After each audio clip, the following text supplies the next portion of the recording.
CC Underwood here, and we're co-hosting. Jesse Zagorsky. How's it going, guys? Hey, everyone. I guess we'll just introduce ourselves a little bit. If you're on this, it is because you're interested in learning what short sales and REOs are all about. And we're going to talk, Jesse and I are going to talk about our experience and what potentially we see and what we're hearing coming down the pipeline. And you guys can ask your questions on past anything from getting the leads, getting the business, to servicing and forecasting. So I'm CC Underwood. I've been in real estate for 13 years. I run a team here in Jacksonville, Florida, serving Fernandina, Jacksonville, and St. Augustine. Awesome. And I'm Jesse Zagorsky. I actually run a team in San Diego, but I've also been the national director of a foreclosure networking group called DS Pros, Default Servicing Professionals, for the last 10 years. So I've been in the industry for 16, running the foreclosure group for, it's been 10 years now, which is mind-blowing, Cece, that it's actually been 10 years that, since the last foreclosure wave started, and more than 10 years probably. Probably more than 10 years. I mean, so what year did you get into real estate? I got into real estate in 2004, and I got into foreclosures. So I know you did a lot of short sales last time. I did a lot of REOs, a lot of foreclosures, and I actually still do some REOs. Believe it or not, there are still agents that have REOs. There are still some. So I got into foreclosures in 2007, 2008. Okay, yeah, that's right. When I got my license, it was one of my first deals.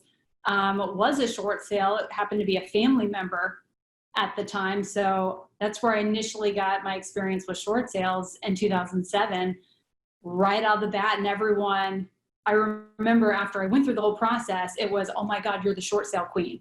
Okay, well, I won. Nobody wanted to do it. It's all perception, right?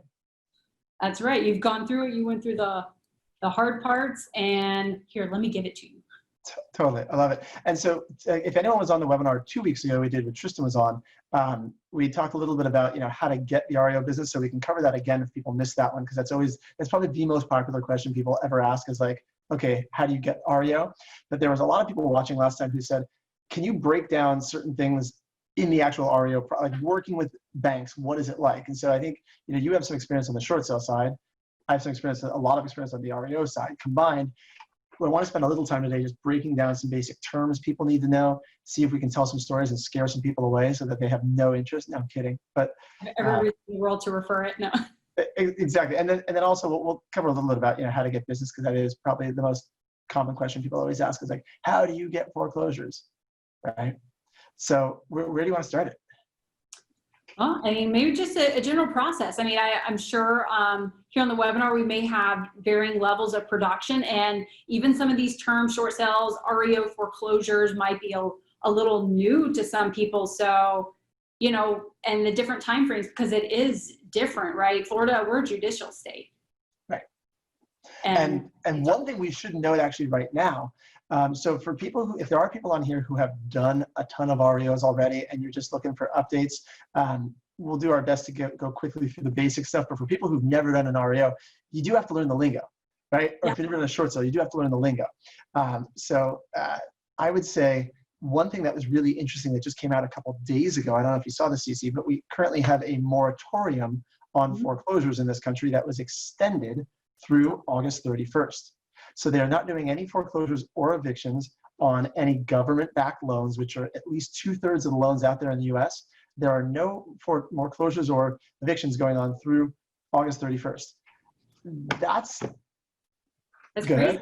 All those, small investors that own, 2 to 5 properties that potentially they have a lot of renters that aren't paying their mortgage for them. I think a lot of us aren't just paying cash for everything. Right. It's pretty interesting how that'll shake out. Like, is that going to help us this time avoid the foreclosure meltdown? Is it kicking the can down the road? Will we still see a lot of foreclosures into 2021? I mean, I have no idea. I mean, it's going to be interesting. I think the equity position people have today, we'll talk more about that later, I guess, not really seeing that crash expected. Right. However, people still have a pretty strong equity position right now to even hold their homes for a little while without payments and could still sell and get cash out depending on the short-term effects. Yeah, and we can dive into that. I just wanted to frame up our discussion. So it's like, if people are watching this saying, I'm going to get REOs tomorrow, this is not a tomorrow business. This is a positioning yourself. If you believe that we will see an increase in REOs, there's still a number of people out there, even with the foreclosure moratoriums and the extensions, saying it's going to hit, whether it's going to be now, sometime later into 2021 by the time it hits. But if you're going to get into REO, you have to start positioning yourself now, or at least early, with some of the banks of the contacts. On the short sale side, I mean, I don't know. What do you think? Can you start early, or do you have to wait until it starts because you're going direct to consumer? I mean, because the list, that process, right, you want to get ahead of those people. So, timelines where you're able to get those lists are a lot faster. You can start conversations a lot faster. Every single day, the lists are being put out on the list pendants. So when, Jesse's talking about the lingo, the list pendants is your first intro into knowing who is potentially at risk. And just because someone, again, because of the equity position, just because someone has missed payments doesn't necessarily mean they have to do a short sale. They can still sell their home. They could be a year behind, and if there's enough equity in the home, they could sell. I've had elderly people who've owned their homes and have a very small mortgage, $20,000, and be at risk for foreclosing, and yet they've got $80,000 in equity in the home.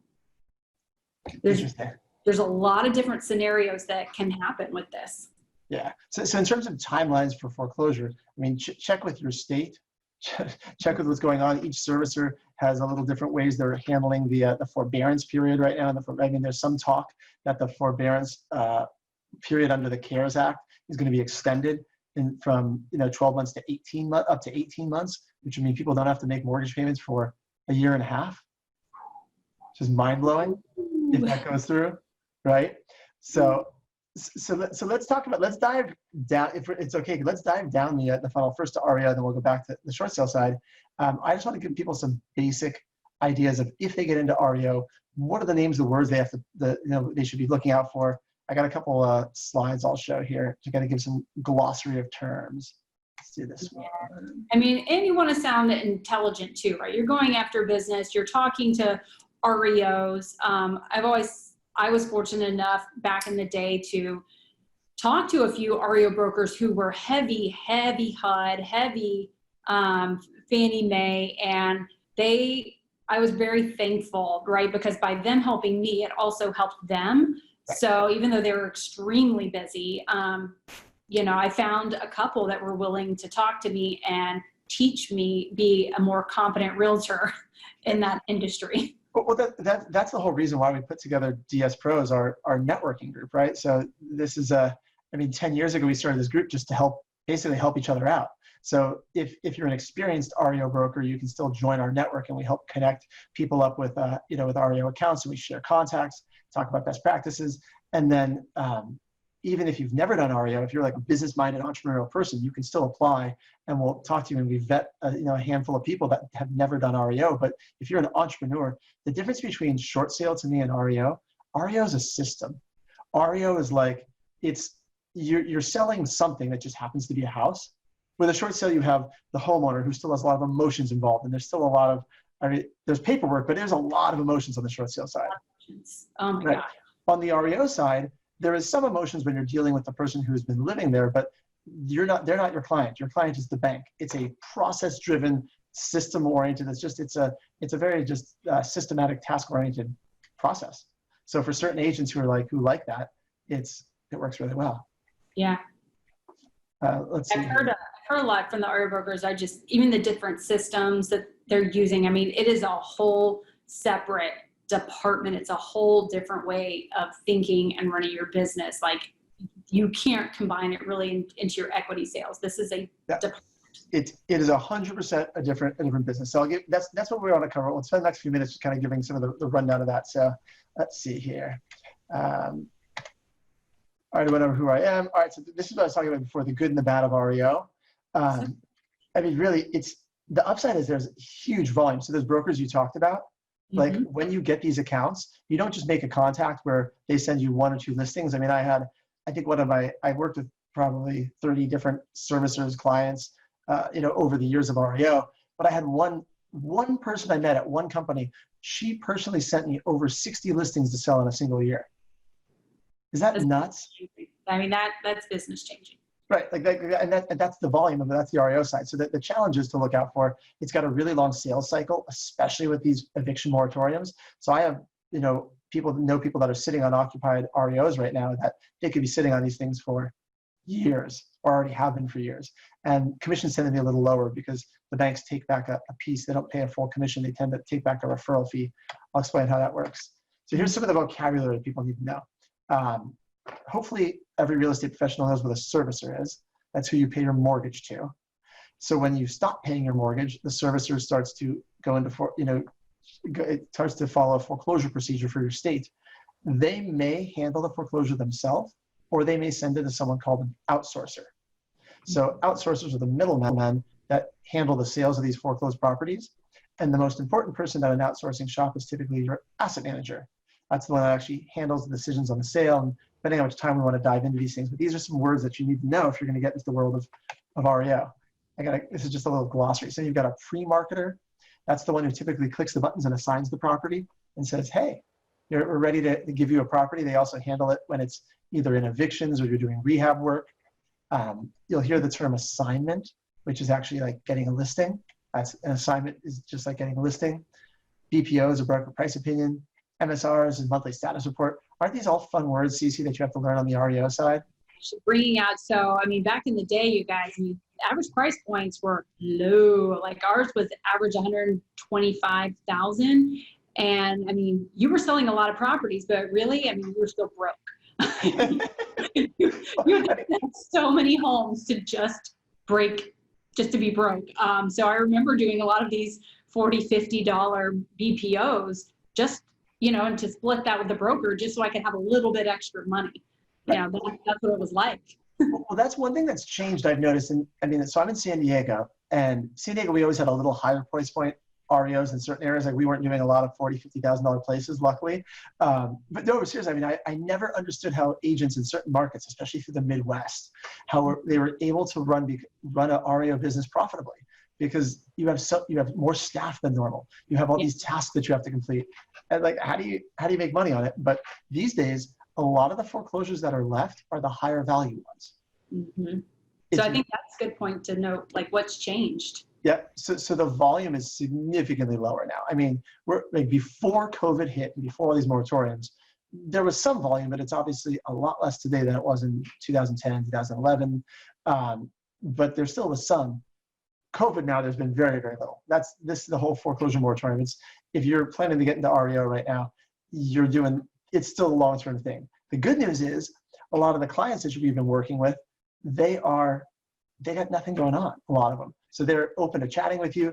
They've been coming on, we do a networking call for our DS Pros group. We do it every Friday. We've had a number of asset managers that actually get on the call and talk to us now because they're not slammed. They're not as busy as they used to be, right? Let's see here. I mean, we got a few questions coming here. We'll come back. Todd, we'll come back to this question on, growing your REO business. It's a good question. There we go. And Jake's putting a link in for DS Pros in there. Thanks, Jake. All right.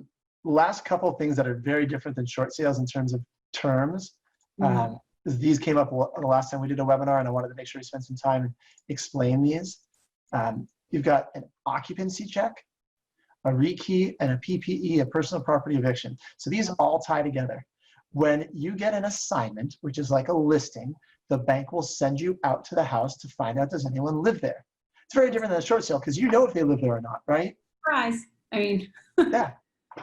And so when you find out that, I can put a picture here on the next one, right? Like you literally will see homes with all different amounts of stuff inside, outside, wherever. And sometimes you can't tell if someone's living there or not, right? So when you get there, you're going to determine who lives in the property, what they're doing. But the occupancy check is step one. One of the USPs, unique selling propositions I used to run with in terms of marketing to asset managers years ago was I would do a guaranteed occupancy check in 4 hours. They give you 24 hours typically to do it, or 48 hours, but that was the thing. And I'll tell you, very few people ever took me up on it. We're like, did you get here in 4 hours? That was my goal when we were really cranking. I try to get there in 30 minutes, an hour. They send you a new property. but make sure that you drop everything and run over there and check it out. And you send video, you text pictures, whatever, upload them to the system later. But you can do certain things to stand out amongst the asset managers because they would know it. They're like, oh, you're the dude who does really quick occupancy checks. Yeah. Right. That's just like marketing to sellers. So you got to live, make sure you're in a very condensed area. If you're going to do that, Jacksonville, you've got, largest land mass in the United States. That can literally take you 45 minutes to get something or an hour of traffic, and you're driving a long way to get. Oh yeah. And that is something you should note actually about REOs also, is people typically cover a much wider area than they do for their retail business. Yeah. People will drive an hour because when you get in with these clients, they don't want you to just say, I only want the good, right? Like, no, I'm not going to take that one that's an hour away and in the bad part of town. Let me wait for the good ones because they won't send you any good ones anymore. You pretty much take whatever they give you. Yeah. How did that compare on the short sale side? Like, when you were doing short sales, were you taking them anywhere? Were you generating your own marketing? Oh yeah, I would go anywhere. So I had a partnership. There was a bank that was willing to essentially, very similar, they would give me a list and say, hey, I need you to go do an occupancy check. So when you're working with banks on the short sale side in their loss mitigation department, a lot of times they'll say, hey, we want to go ahead and work with this person directly. So I need some boots on the ground. Are you willing to go door knock? Go see if they live there. Will you have the locks changed if you determine that it's vacant? You see if the utilities are on. So you can get a little similar aspect to the REO and the short sale side when you have those, those connections with the people that work in the industry. Otherwise, I did mailers. I did so many mailers, and I would go door knock on them. At the time, they were offering, anywhere from $5,000 to $50,000 to short sell your home. I think Chase was one that offered big bucks to sell your home, and they offered those who were the closest to the foreclosure bankruptcy. And that was a value proposition. Hey, we know how to work with these banks. And did you know that we will pay you? You could get paid to short sell your home today. Let's have a conversation. Yeah. And it's interesting. So I'll be curious to see this time around if there are more. So the first thing you're talking about when you have connections to the bank, that's like a top down, right? That's like a lender guided short sale, they call it, or top down. You've heard all these sort of terms. They kept talking about that was going to be the buzz, that was going to be bigger and bigger as our foreclosure wave was going to slow down and we were going to have more and more of these lender guided short sales. I never saw that many of those. I don't think, did you ever see many come through? I mean, Bank of America and Chase, I think, had the biggest ones that they were offering the most money. And I had one of our sellers receive $20,000 at closing for a short sale, and it was through Chase. And was that where the bank had gone to the homeowner and said, hey, we want you to short sale, or because you're late on your payment, or was that you went to the consumer went to Chase and they said, hey, we'll give you money? Chase, that was a direct. That was Chase direct to the homeowner. They still had to list it with an agent though. Still had to go through the process. Interesting. There wasn't a lot of deed in lieu. So deed in lieu is when you just basically give your house back to the bank, right? They give you a deed in lieu of foreclosure. You give the deed back to them in lieu of foreclosure. There wasn't a heck of a lot of deed in lieu. I've heard a few economists say this time around that they think there might end up being more deed in lieus. I don't know what would cause that, but that's what I've been hearing. So it's interesting to see if that'll actually happen this time. Well, the reason why, it wasn't such a great option was because short sales, you could have that debt forgiven. And a lot of the deed in lieu options, you didn't have that debt forgiven. So there was always that option that they were going to come back after you for that difference. So yeah, I didn't see many people do it unless they just didn't understand. What was it? I told you that was like HR 3648, right? Yes, there was a whole program. I want to say I signed up for that.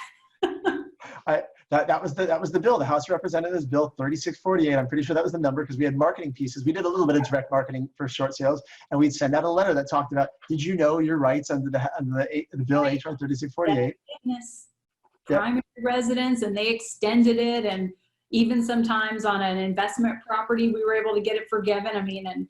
Going back to that system, in the beginning, yes, processed it myself, everything, but then quickly when you had volume, you realize with any kind of volume, you need better systems. And that's when we partnered with a short sale company They didn't charge the seller, because many of them they're like, ooh, I can make money off these people who don't have money. So we partnered with someone who didn't charge the seller. They processed it, and it was just a really great partnership. We marketed together. And at one time we had about 40 short sales going on at one time, and it was great. And I made a lot of investor relationships early on because of those things. We did the A to B, B to C sales. Yep. Think those will come back? Oh my gosh, that ended. That was about a 2-year, maybe a 1.5 year run, and it was done. I know. I mean, it's really interesting to see. I mean, I'm looking back at notes, thinking about, you had asked what changed in the foreclosure process. And I think one of the biggest things that changed is the people that own the foreclosures. So the investors behind the notes, they have tended to lean a lot more towards rehabbing properties over the years.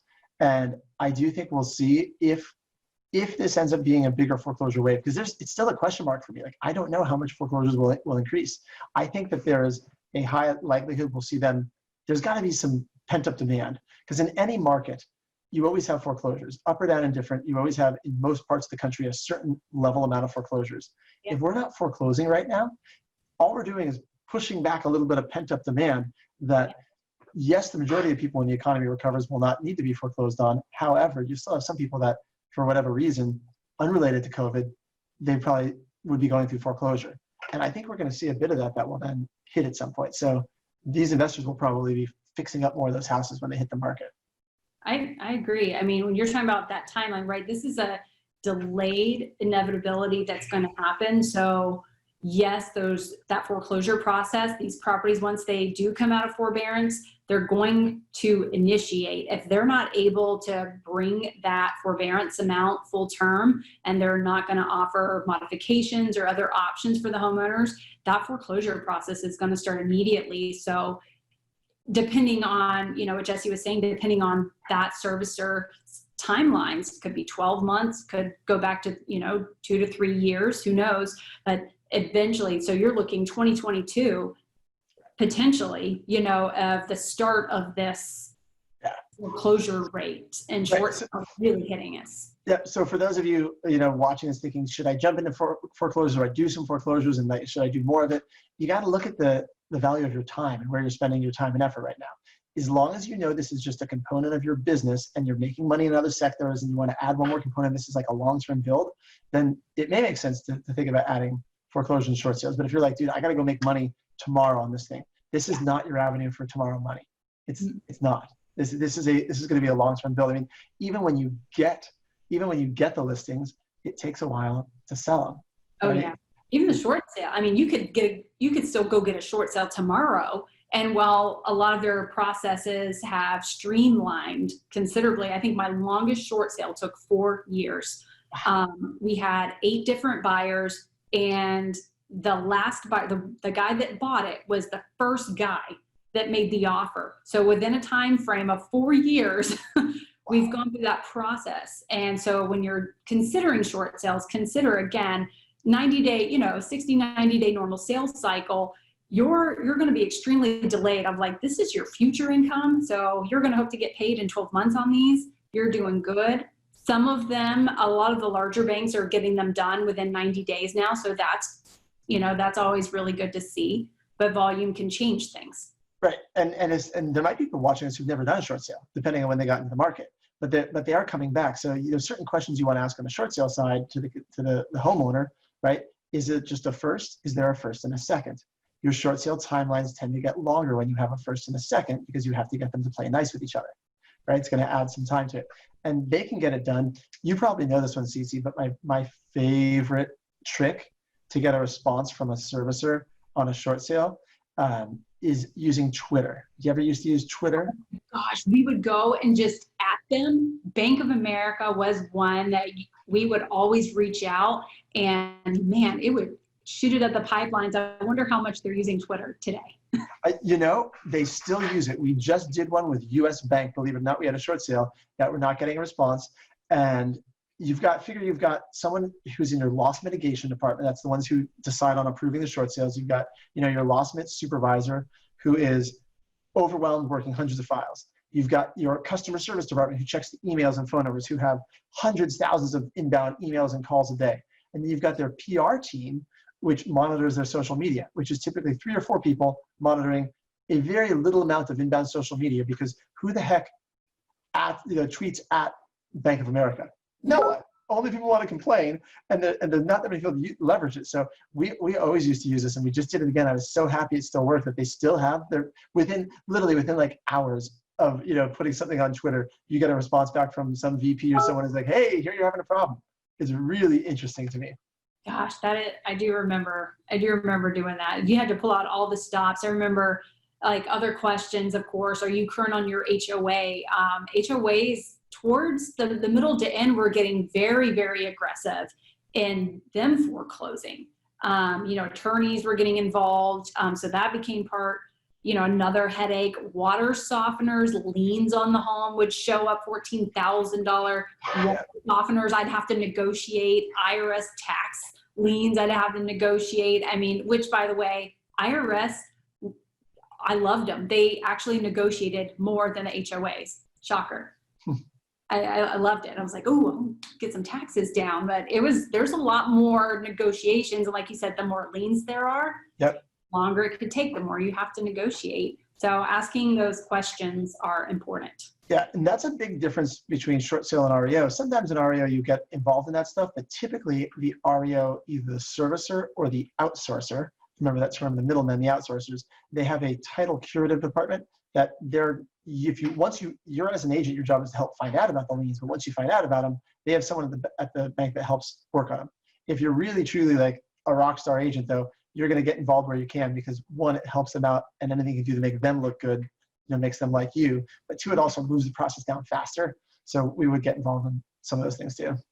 Oh my gosh, they were one thing. We actually had a short sale where we got to the closing table, and so I don't remember what year this was, but this is when we were pretty into the thick of it, and we started learning that people were short selling, loans that they didn't own. Like, this is when, hey, your signature wasn't on there and you don't really own that loan. And I remember selling a home, everything was approved, and the day of closing, it was delayed 4 hours, only to be told, the buyer, you don't get this house because the person who went through the short sale process doesn't own it.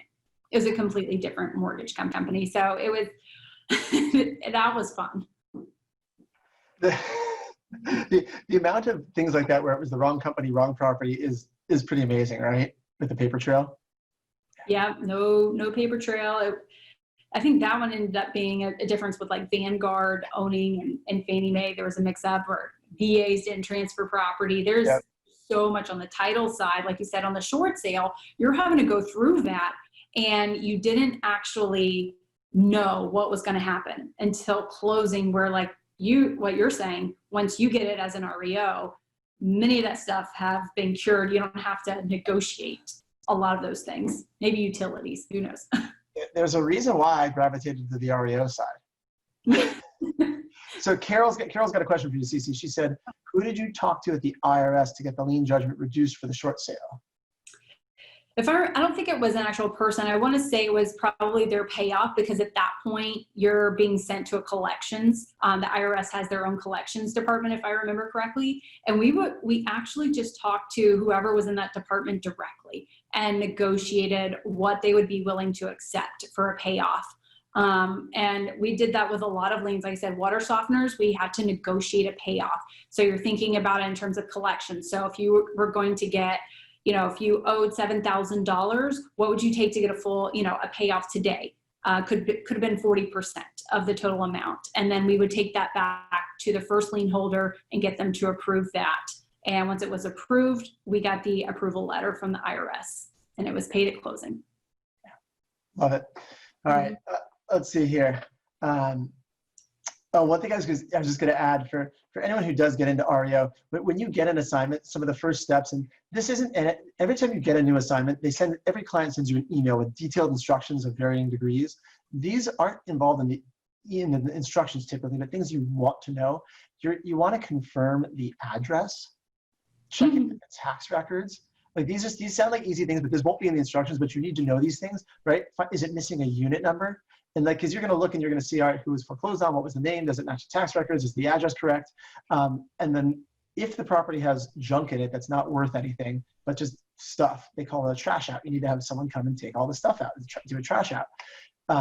There were terrible horror stories back in the day of people trashing out the wrong units in a condo complex, like the one next door, like the number was off by a digit. So even though the volume is a lot less these days, it's still just a series of human error. You know, if someone copies a number wrong and then it stays wrong the whole time through the file. And literally, I remember one on the news that definitely got this agent fired, definitely got the servicer in a lot of trouble, and, you know, and they trashed out the wrong unit. Oops. I worked with a few smaller REO companies out of California, probably more like hedge funds that had just, you know, bought those notes and went direct. And if you could talk a little bit about on the REO side, you know, having your reserve funds, because that is something that is different on the REO side than the short sale side, where, you know, we could say everything was as is, there's repairs, where in the REO side, a lot of times they would ask that REO agent, you know, can you pay for things up front to be reimbursed? Right. So you're looking for which part of the differences in regards to what? Just as far as what your experience is from those who want to become an REO agent, like what type of reserves do asset managers want their agents to have in terms of paying for things up front?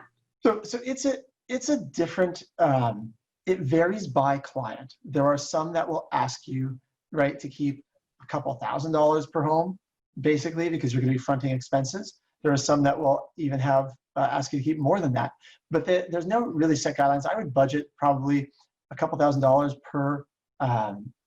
per asset that you expect to be managing, given that you will be fronting some of the money on rehab, utilities, all this sort of things. These days, most of the larger expenses are paid for by the servicer and by the client directly. So if now that the clients are doing these $30,000, $40,000 rehabs, they're not asking you to front 40 grand. And if they do, you can typically push back and say, no thanks. And I would also tell you, especially for anyone who starts working, if you're working with a big servicer, it's unlikely they're going to go under, although who the heck knows. But there is a number of smaller middle-sized shops that were the middlemen, the outsourcers, that did go under and stiff a lot of people for reimbursements back in the day. There's a couple that, so if you are going to front money, one, you've got to keep really good accounting and follow all of their procedures. The average, you know, we used to average, I think, about 1 to 2% loss on our reimbursements that just never got paid back to us. And we did a pretty darn good job of staying on everything. There were agents that were running at, 80%, 20% loss on money that they had fronted out that they never got reimbursed, because you have to do certain paperwork. You have to get it in by a certain amount of time. It's got to go into the portal, get approved before you do step 1, before step 2. So there really is a lot of very detail-oriented record keeping that goes into that side of the REO. Very, very good systems. Yeah, very good systems. Any of that for the short sales. What was that? No, I don't have to do any of that for the short sale. Well, you still have the person who lives in the house paying for stuff in the short sale. The homeowner's still there. Well, sometimes, I mean, those are, you have to convince the homeowner to keep their utilities on. They're still living there. Totally. And Todd, by the way, we will get to your questions. Todd's watching the webinar version. He has some really good questions about how do you grow your REO business, the 5-star conference, what can DS pros do? I love these questions, Todd. We'll make sure we answer all those. Absolutely. All right. What other questions did you have on your list, Cece? Well, I think, so I would say things to know for short sales. Like, one, how do you find them? Just going like, where do you find short sales? Where do you find REOs? On short sales side, again, we talked a little bit about the Liz Pendens list. You can get that daily. You could likely search your tax records or public records online. There's a great website that I used to use all the time. It's called netaronline.com, and it's this nationwide easy way to go to the county public records site for any state. That's NET, the letter R, online.com. I used to use it all the time because I could easily go to any appraiser's website, instead of you'd have to Google it, St. Johns County appraiser. It really cut your time out to try to find things, to go to public records so you can find out the Liz Pendens. You could actually see the water softener liens, because that's something you're going to want to know how to do if you're looking at short sales, how to find public records and liens. And a lot of times MMT, I think it's mmt.info, you can also get those lists for the list pendants for those counties. So if you're thinking about mailing or door knocking an area, then those are going to be great ways to get started. Love it. Love it. On the REO side, you can look in the tax records and see who the servicers are that hold the notes, the same list that Cece's talking about. But it's really a little harder to track down backwards. Typically, you tend to go for who are the servicers, right, as opposed to the underlying note holder, or going directly to the outsourcers. So the best way that I've found to find REOs is just by networking with other agents. Truly, both in your area and other parts of the country. It's why our networking group, DS Pros, it's, Todd was asking, what can DS Pros do for someone who's an experienced agent? It's connections to other agents who are also doing REOs. That when you said you worked with a handful of banks, CC, back in the day, in California, smaller groups, right? Yeah. I might not work with those, but I work with 5 other ones that you don't work with. We share contacts, and then now you work with the ones, the ones I've worked with, I know the ones you work with. That's the best way to find REOs. We talk on every Friday. I've done it for 10 years. We do an REO conference call mastermind on Zoom like this. And the last few weeks I haven't been all that much to talk about since no one's foreclosing. But generally we're talking about, for people all across the country, who is foreclosing?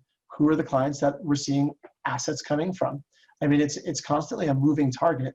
You've seen a lot of shift towards the hedge funds. So who are the servicers that work with the hedge funds? Like Fay is a special servicer that does a lot of reps a lot of the hedge funds. Dakota. These are names of companies that at the beginning of the cycle weren't really doing as much business. Got more and more business as we went through it because they worked with a lot of the hedge funds that bought the notes. Yeah, that's really interesting. And those asset managers, right? They tend to go to those agents first to say, who do you know? Right. And that, I've got a property coming up in this random city and state. Who do you know there? That's it.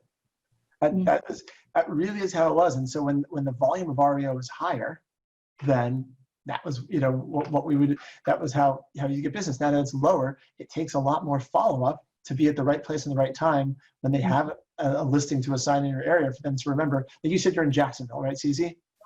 So let's say they only got a property in Jacksonville once every 6 months. That means you have to do enough follow-up to stay in front of them so that when they do have a property in Jacksonville, okay, great, they remember you. Right now, with where we're sitting, I actually do think short sales almost might be easier than REO, but there's not as much leverage. Short sales is a one-to-one consumer. Every time you got to go find a new short sale.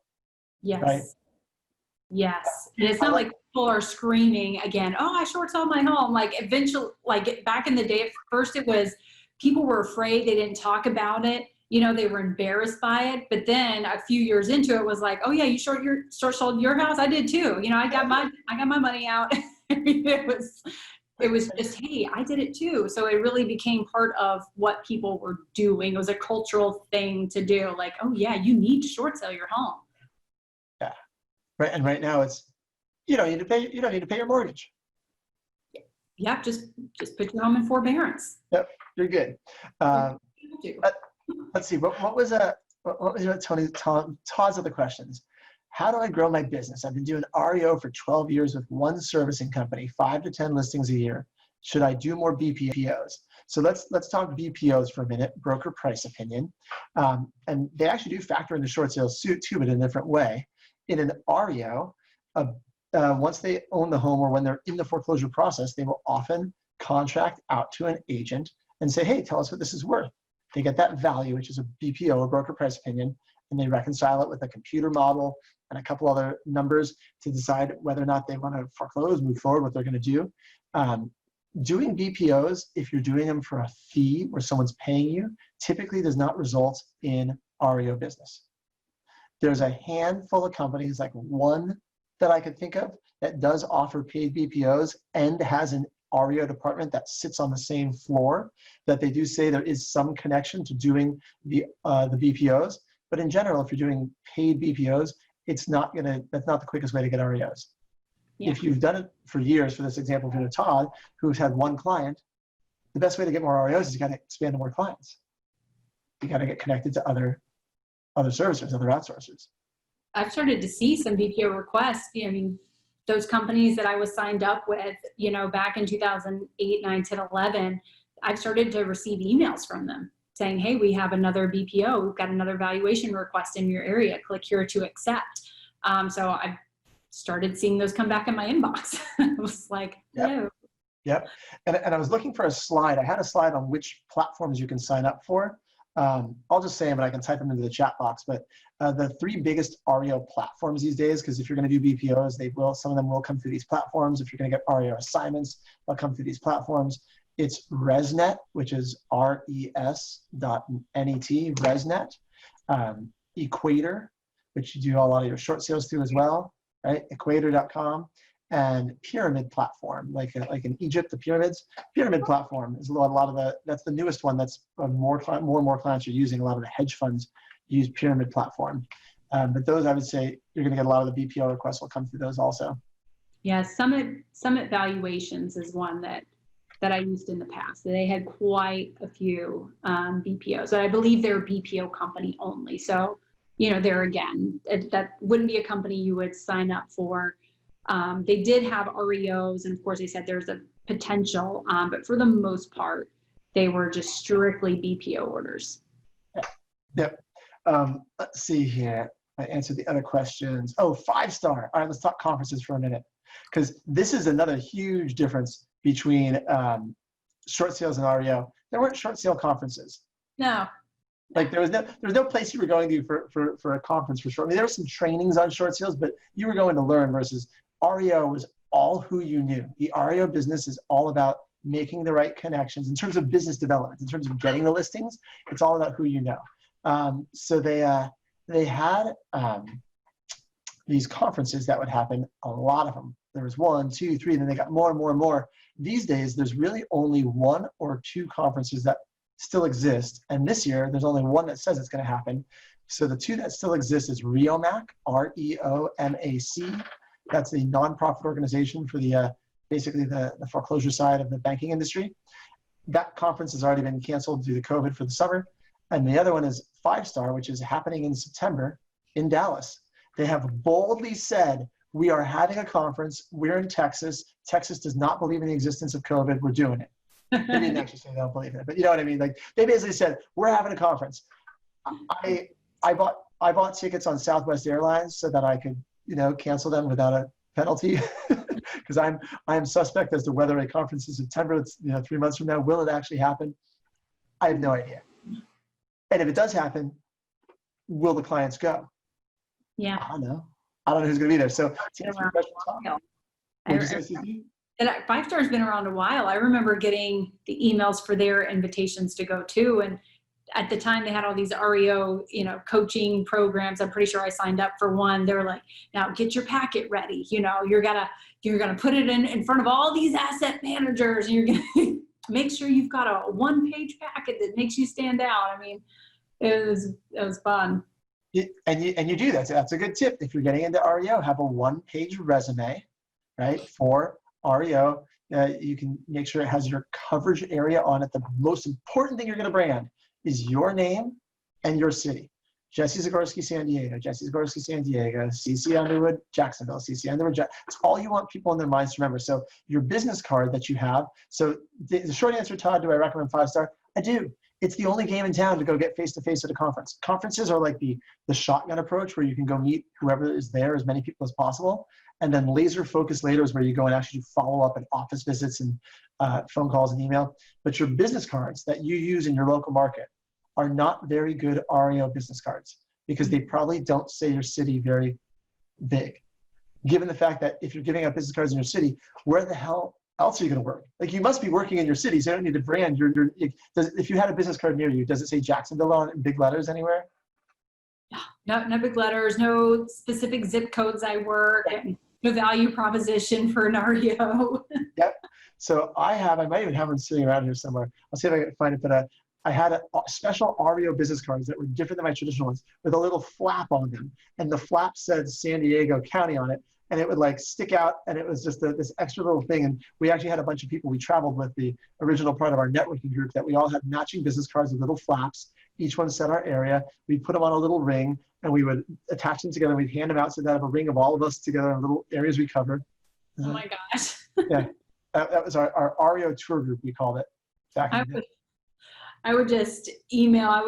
There was tricks that you could go and find, the asset managers, and they have the list of all the banks. You could buy like the list of 100 banks and servicers or whatever, and all their email addresses were that started floating around that you could get the list of asset managers. And so it was a thing, like you would just email your 1-page resume and you would put in the subject line, it was your name, your city, and REO, and then attach your resume to it. Some would respond and say, oh, thanks, and others, nothing. But again, you just had to continue top of inbox. And speaking of, actually, I just saw a post in LCA the other day. There are companies that are starting to put out emails again saying, hey, join our platform. We work with all the big banks and we're going to get you business. If they ask for money and they're guaranteeing they're going to get you business, it's probably a scam. Like there's no outbound emails for places right now that have, like, there's not much REO period, right? So if you're going to join anything, because this is a long-term thing, there's a number of networking groups that are out there. I think you have the best bang for your buck actually connecting with other agents who are working in the business, who know who the contacts are, as opposed to, paying like the platform. So, Todd was asking, are the platforms good? Do I recommend the platforms? You don't really have a choice. You have to be on those platforms I listed. The banks that give out properties through ResNet, in order to work a ResNet REO or an REO with them, you must be on ResNet. The ones that use Equator or Pyramid, in order to handle their file, you must be on that platform. Pyramid recently rolled out an upgrade where you paid money for premium exposure. You don't need to pay that money on Pyramid, but on ResNet, you do need to pay the money for their pro level membership. It's like $700 a year in order to handle REOs. So there are some things that you can learn about and to see what's worth the money. Yeah, I remember that ResNet. I was on their Equator. That was the majority of Bank of America. They would process everything would come through the Equator platform. Yeah.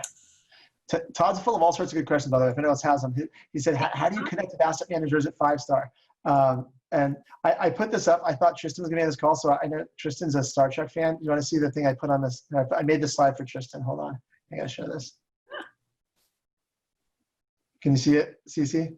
Yes. Oh that was my picture for Tristan on there. I'll send it to him later. So, right, how do you find asset managers? Who are they, right? How do you connect with them? There's a few tips I can give. One, the easiest thing is it really does help to have a guide. Like going with someone who knows the industry to the conference. It's why through, with DS Pros, we have a pregame where we talk about who's going to be there, how to connect with them. When we get together at the lobby bar, which is where a lot of the meetings happen, we literally sit together and we'll say, oh, that's so-and-so, you should go, let me go introduce you to that person. And we just sit there and you connect each other. That's the best way to do it. If you know nobody and you don't join a networking group and you're just going to say, I'm just going to go do it myself, which is how I started, you have to learn how to read a room. Hopefully most real estate professionals at some intuitive level know how to read the power dynamic of a room. Mm-hmm. What I mean is you see someone standing there and you see certain people gravitating around them, and suddenly more and more you notice there's a group. The person in the center of that group is probably someone important, probably an asset manager, probably someone like you can just read the body language, and this is a whole separate training you can get into, but I love this sort of stuff. Like I geek out on this. You look like you're geeking out already. I do.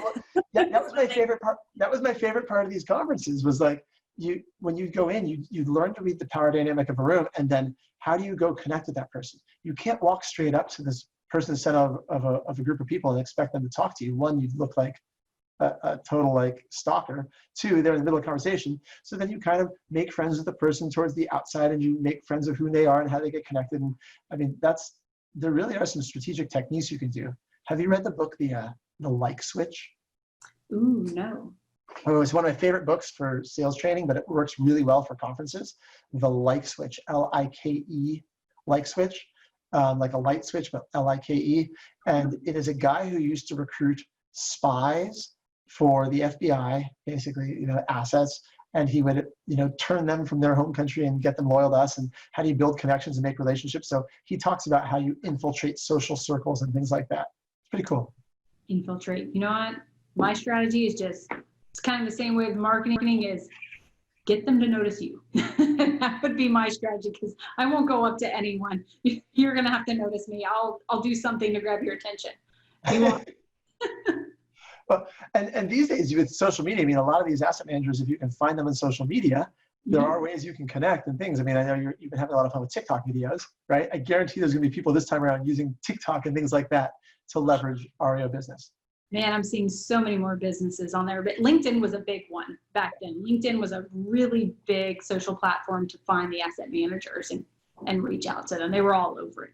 They had it branded too. I mean, it said it, asset manager, right there in their profile. Yeah, yeah.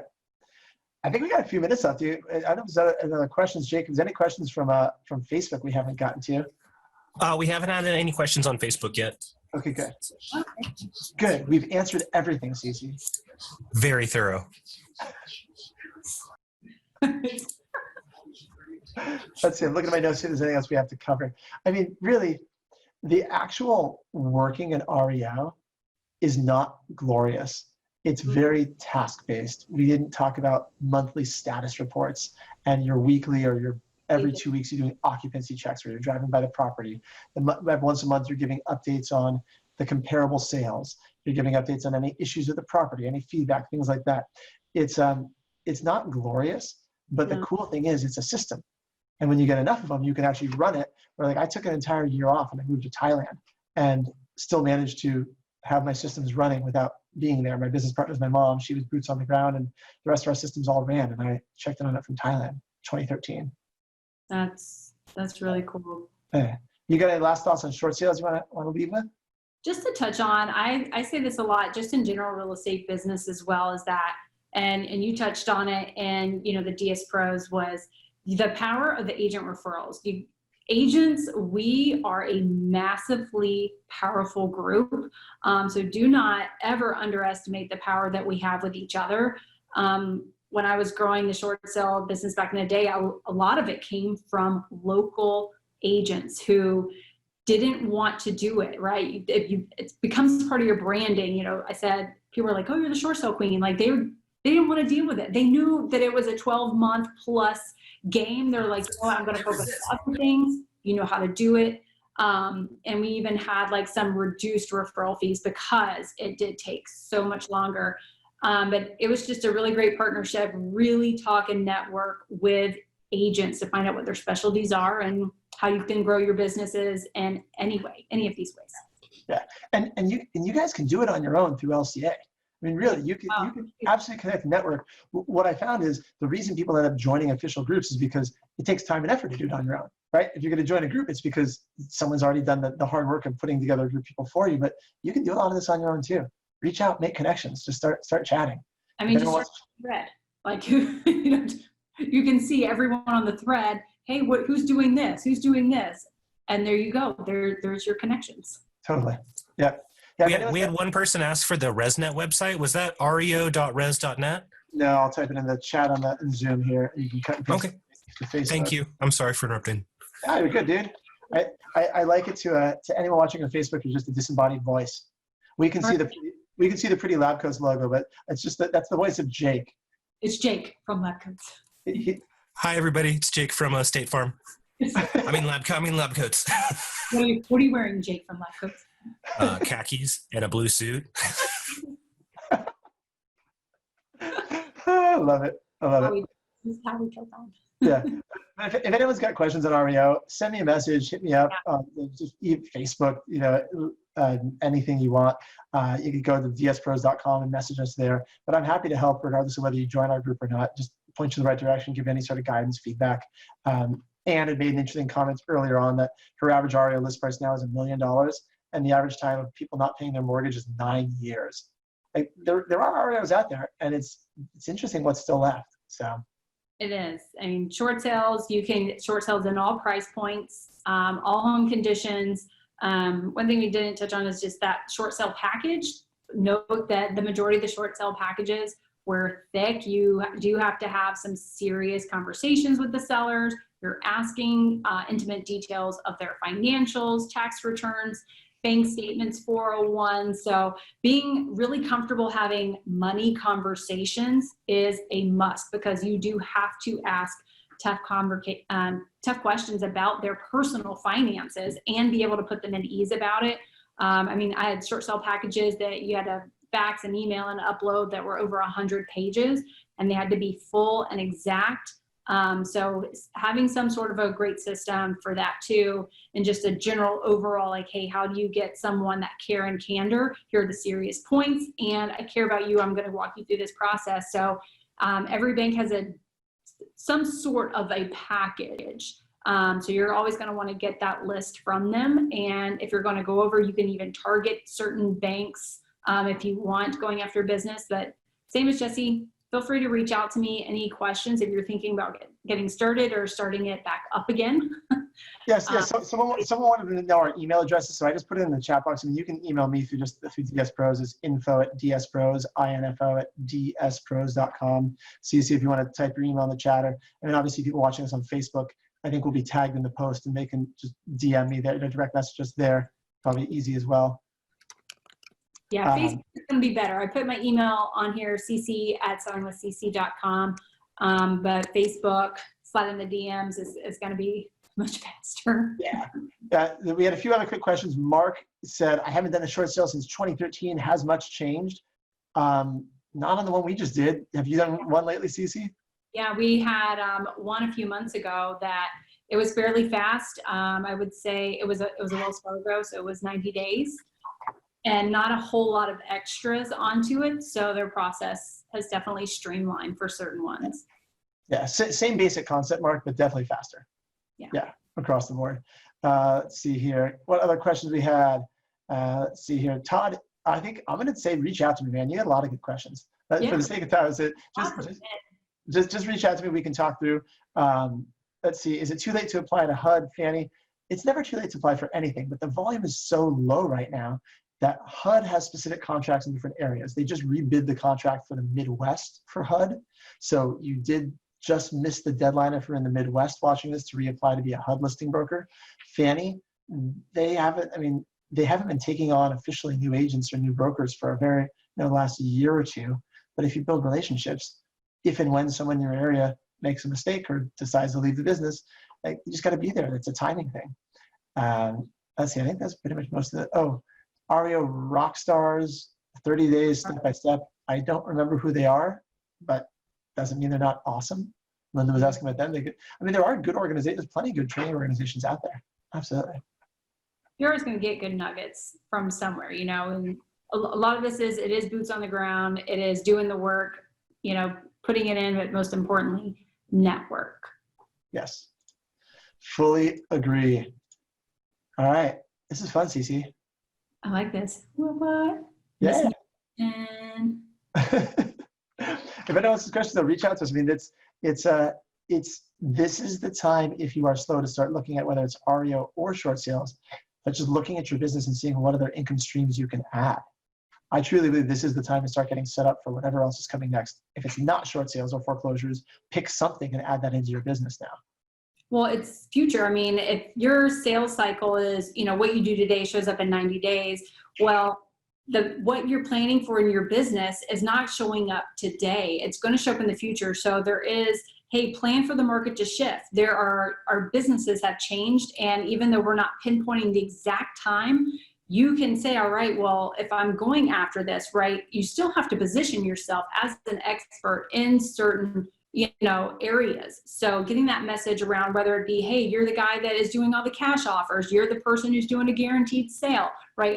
This is all about marketing, branding, positioning yourself in that space. So you still have to look, 3 to 5 years ahead for your own personal business, no matter what it is, and start planning today to get there, because this is time. You can see everything in this time cycle. If it takes 1 year, 3 or 5 years, at some point that curve is going to hit and it's going to spike. And if you're the one in that position, you'll get the majority. Thank you, everybody, for being with us. That's what I got for the day. This is fun, Cece. Thanks for having us here. Thanks, everyone, for joining us.